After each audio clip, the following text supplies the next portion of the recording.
into people, I think. So we're actually running seminars every week at our clinic on My Health Record to the public to show them how to use it, how to look at the privacy and security issues, and see if they actually want one.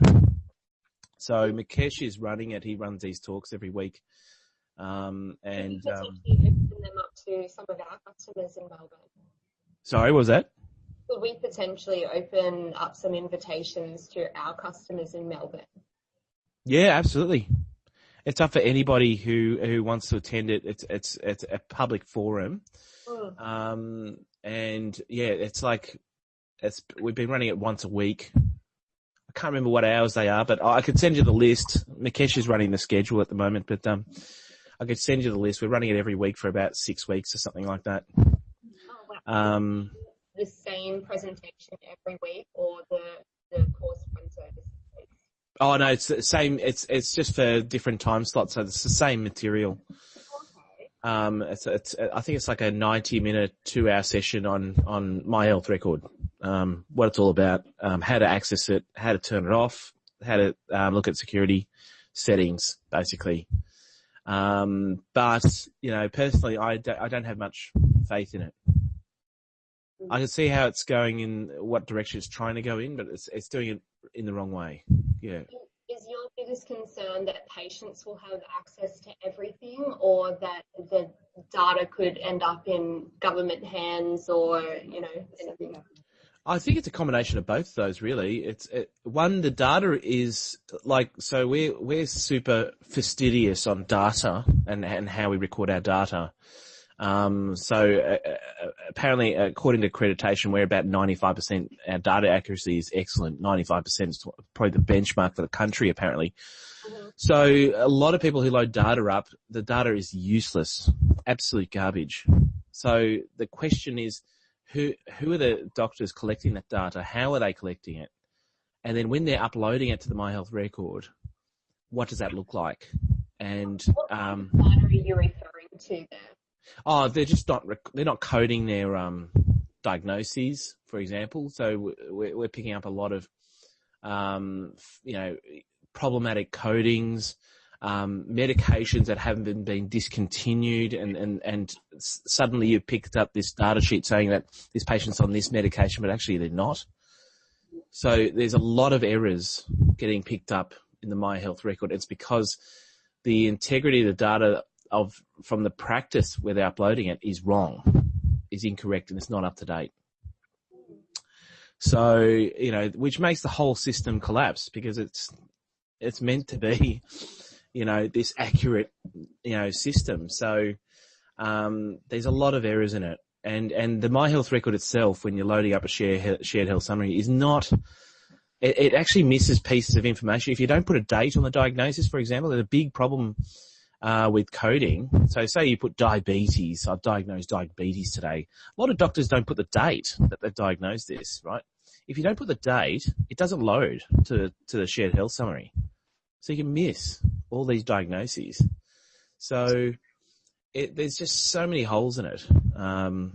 And they just haven't addressed a lot of these major concerns. So, the quality of data is essential. If you're not getting the quality of data, it's useless. And that's what we're seeing at the moment. Yeah. And have you met many health professionals that think My Health Record is a good idea? I think they all think it's a good idea, but it's been poorly executed. Okay. It's been poorly executed. It's again, these guys have spent billions on this product, and they've achieved very little with that money. Mukesh, so my business partner Mukesh, he was the chairperson for My Health Record. They were called NETA at the time, the National eHealth Transition Authority. And so he was chairing that group to help design and refine the My Health Record system.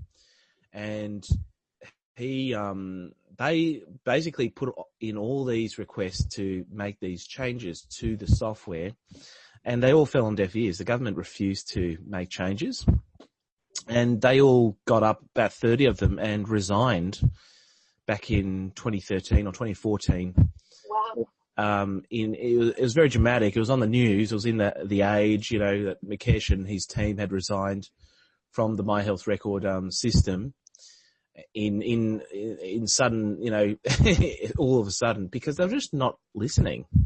So the government has not responded to requests where doctors have actually given their 2 cents, So, and this is what happens. You basically have this useless. I don't know. Have you played around with it? Have you guys had a look at it by any chance? Or it's very hard to have a look at it. Yeah, no, we haven't seen anything. Yeah. It looks like something from the 90s.